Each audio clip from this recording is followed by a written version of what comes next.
So let us examine the way that we are going to tune a snare drum. The snare drum is definitely one of the drums that we hit the most in almost every style of playing, whether it be school band, marching band, concert band, jazz band, rock band with your friends, learning tunes. We need to have a good sounding snare drum. There's no point in also spending like $800 on a good drum if it's going to sound something like this.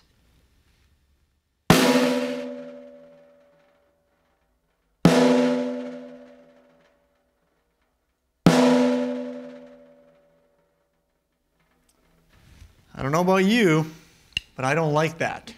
That sounds terrible. That sounds like a $30 snare drum as opposed to an $800 snare drum.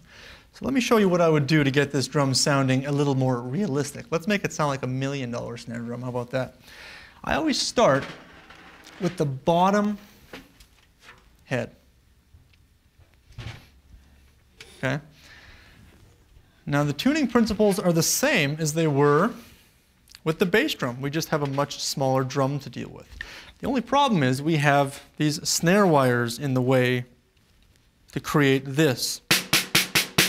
And I've seen a lot of guys do this where they get their hand under there after they turn the snare off, get their hand under there and hold it up the whole entire time. The problem with that is it only frees up one hand to do the work. Try my little trick. Create a little bridge with your other stick. Now you've got two free hands. I grab my drum key, and I'm going to start tapping maybe about an inch from each of the tension rods.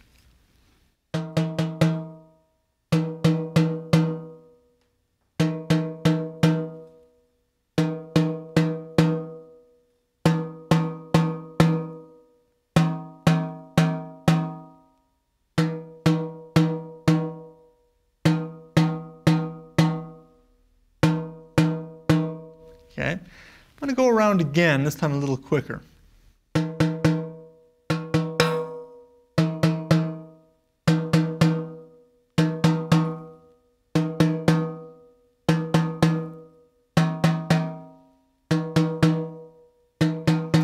Could you hear the difference in some of them? I definitely heard a difference here. So especially between these two right here. A massive difference. So I'm going to bring this one up. Now, with the bottom snare head, we can go pretty tight. If you remember what I mentioned earlier when we were putting the heads on, when it comes to tuning, we can go quite tight. Okay? So I'm actually going to crank this guy up a full half turn. Whew. Okay? Go over 2, full half turn, across. Go over 2, full half turn and across, over 2, full half turn and across, over 2,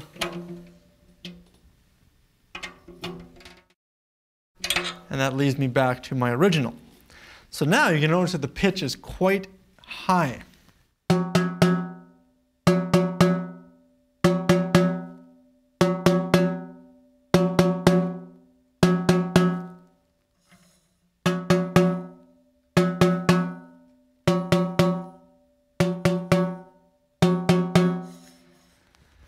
Did you hear the difference there? Okay, so I'm going to do the same thing again, but this time I'm going to pay closer attention to which ones might need to come up a bit. I'm hearing quite a few that are similar, but I want to make sure that I can get them all sounding exactly the same.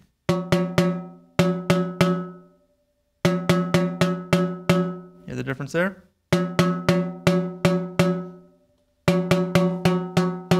I'm still hearing this one to be low, so I'm going to bring him up a little bit. We're closer, right? So this guy is low. I'll bring the first one up. Okay, we're getting there. Get it lower, bring it up just a little bit. Small turn.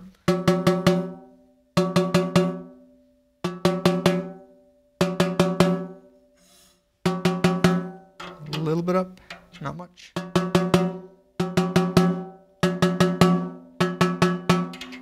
Keep it up there. So I'm gonna go back around one more time. He's still a little low.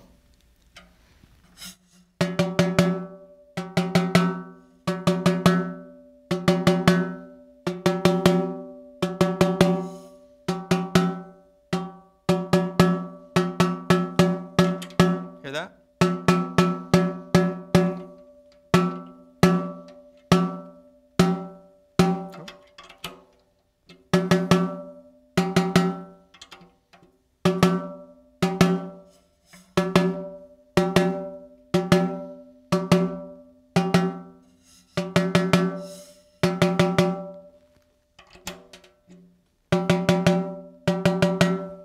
So they're all relatively close at this point, okay?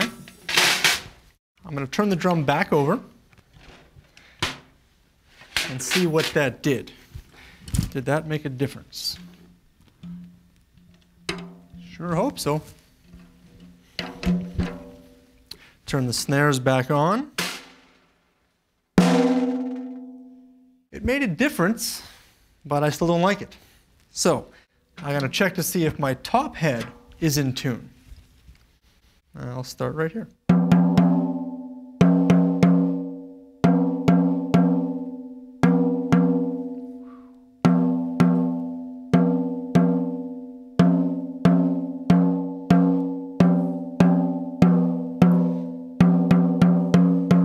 It's quite a mess. I can hear even right here.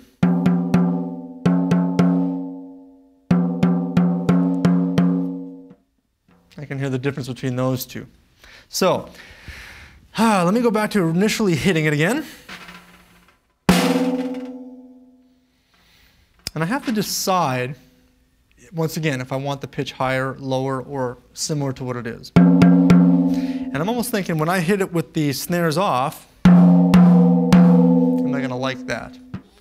I like my snares turned off to sound almost like a timbale type of a sound, like a Latin drum. And so at this point, I'm going to decide that I want to go with a little bit of a higher pitch. So maybe what I'll do is I'll go around again and I'll listen for the high pitches.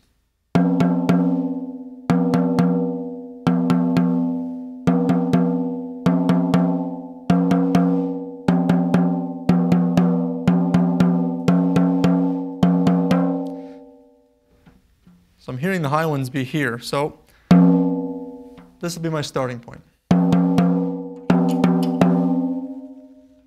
You hear that? I'll show you that again.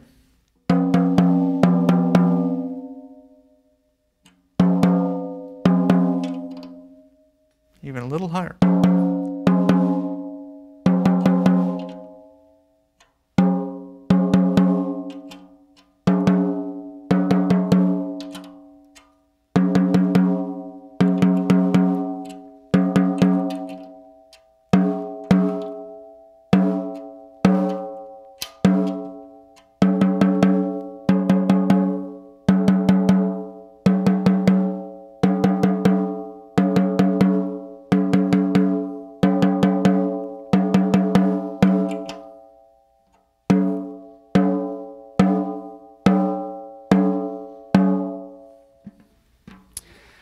Now, you may have also seen somewhere on a video, or maybe your teacher showed you how to tune. I've seen this method as well, where you put your finger in the middle of the drum to dampen the sound of the drum. I think it's good. It's a really good way to do it, but you have to be consistent. The main reason why is because if I apply different pressure to my finger, watch what happens.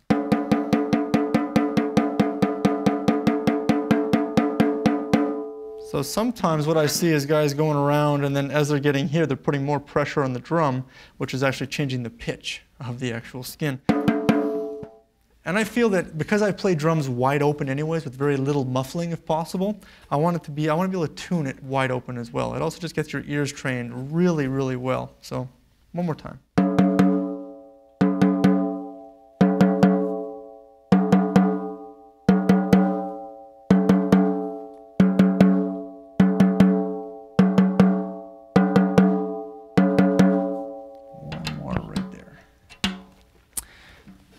The hit test one more time. Okay, it's starting to sound like a drum, okay?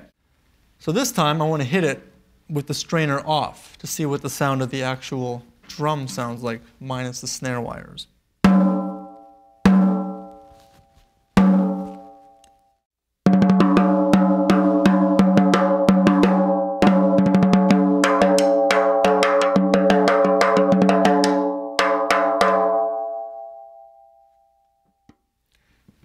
So I'm actually liking the sound of that, okay? So let me see what happens when I turn the snare strainer back on.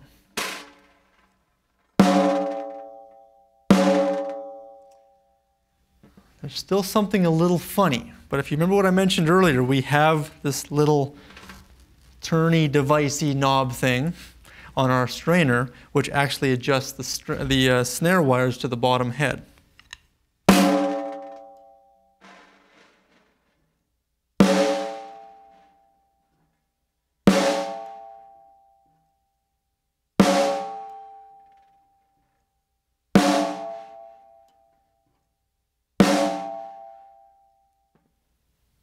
Notice how if I start to go too tight, I start to get a really nasty overtone. Listen to this again.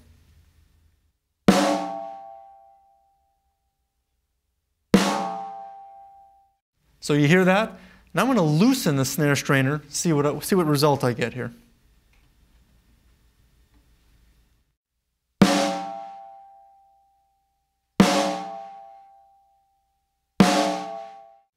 I'm going to loosen it even just a little more, see what happens. All right.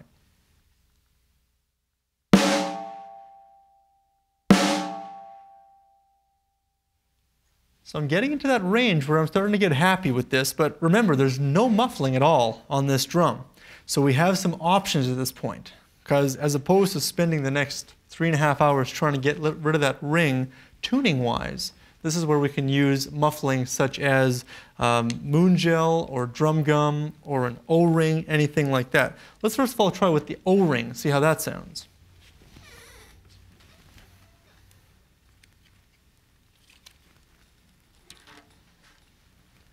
Okay, so here's the O-ring.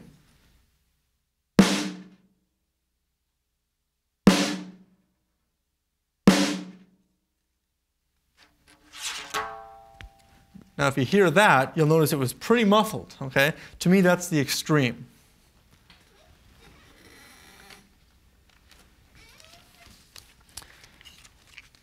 Let's take a piece of moon gel. Drum gum is the same stuff, same idea. Put that on the drum. And give this a hit.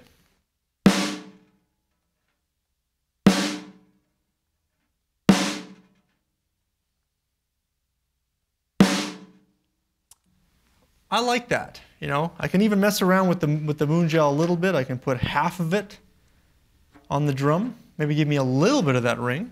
Here we go.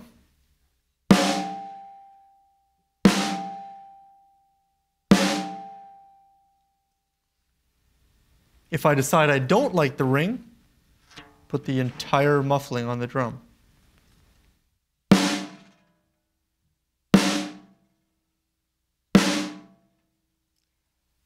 I'm liking this. Let's hear how this snare now sounds.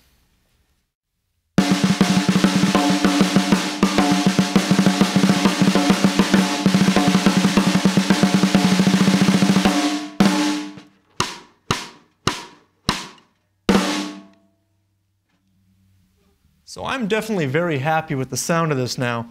This drum now sounds like an $800 snare drum.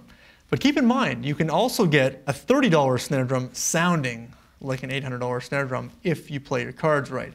Experiment with all the things I talked about. New heads, good muffling, good tuning technique. You'll be surprised at what you can get with any drum.